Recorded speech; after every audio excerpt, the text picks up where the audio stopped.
let's talk about props.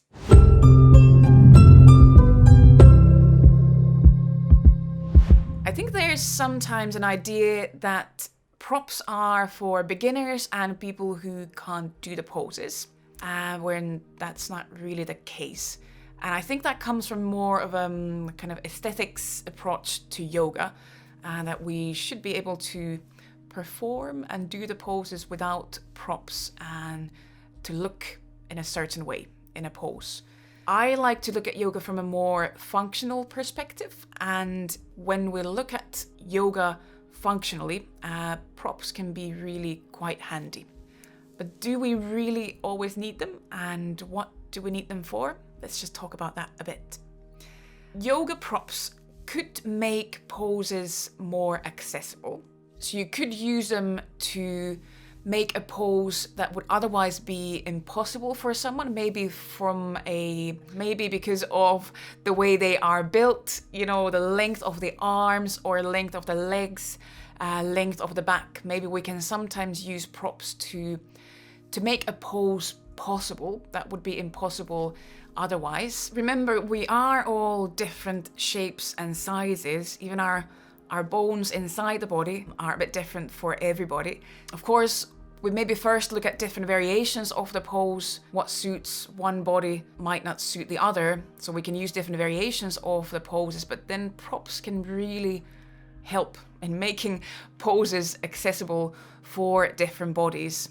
We can also make poses safer by using props. Maybe there's an injury or for any other reason. We can keep, or we can kind of lure, or we can pull the body away from a dangerous edge. In any style of yoga, we are never trying to push the body, and especially the joints, to their 100% range of motion. In dynamic yoga, when we are engaging muscles, we are using the muscles to protect the joints. Whereas in yin practice, the props become really handy in keeping the joints away from that 100% edge. But also in that dynamic yoga practice, using props can, in many cases, be a way to keep the body from collapsing to that 100% maximum edge where there's potential danger for the body. We can help the body and the muscles to engage and protect the joints by using props, maybe under hands or under pelvis, for example. So we are decreasing the stress on the body tissues by using the props, making the practice safer, making the practice more accessible. But then there's also a flip side. We can also use props to increase stress that we place on the tissues of the body. It could be that, let's say in a yin practice, we use some heavy bolsters. Some people even use sandbags to increase stress, kind of a stretch on the soft tissues, the fascia, the muscles of the body. So we are increasing the stress that we are placing on the tissues that we are targeting.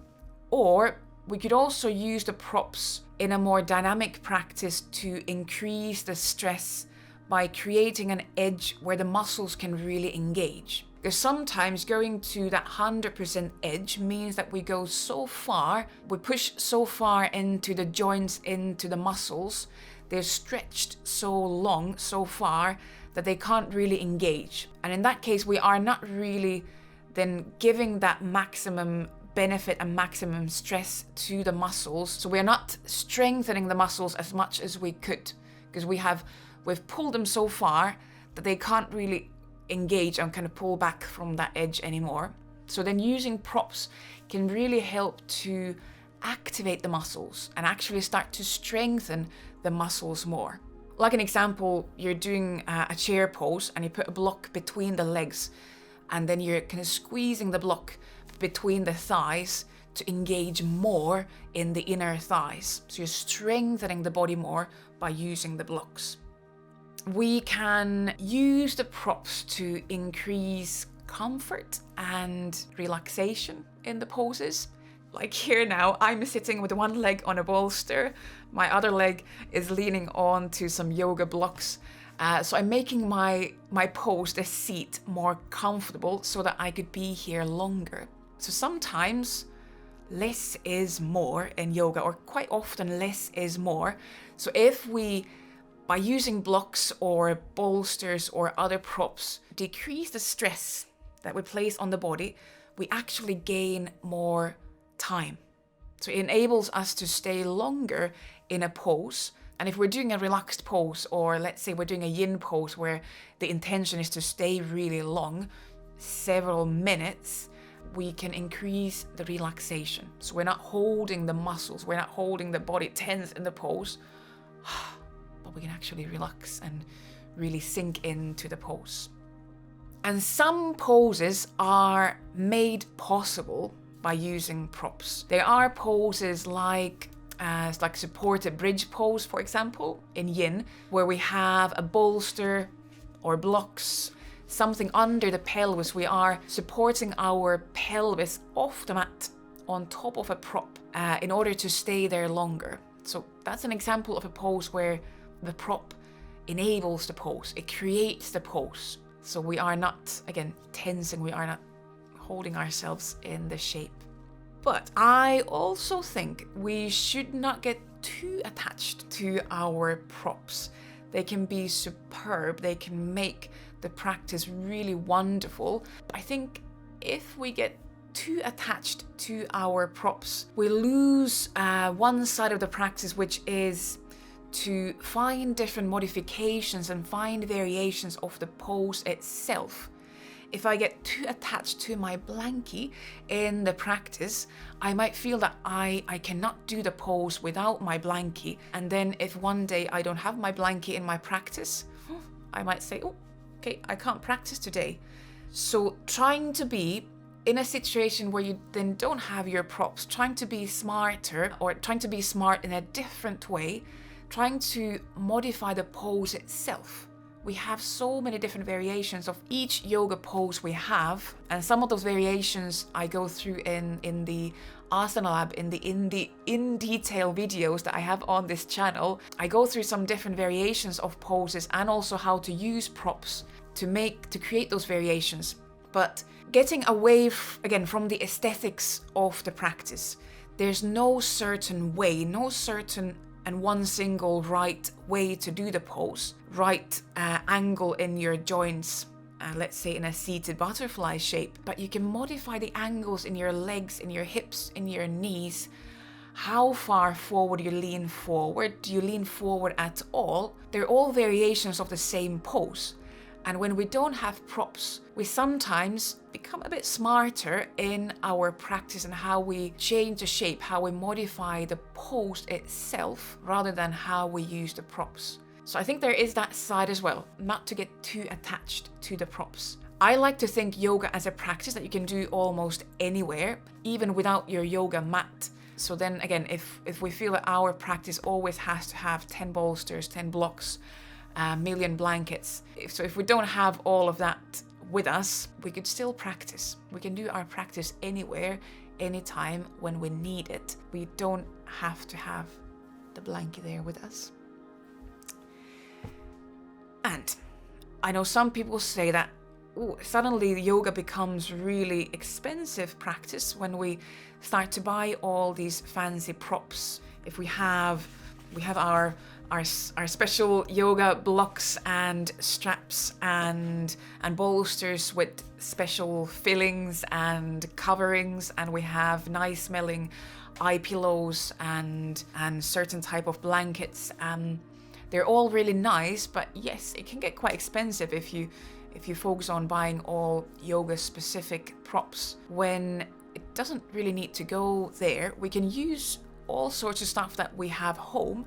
We can use books as blocks, we can use belts, scarves as straps, we can use pillows, cushions as bolsters, and we probably all have some kind of blankets or duvets home that we can use.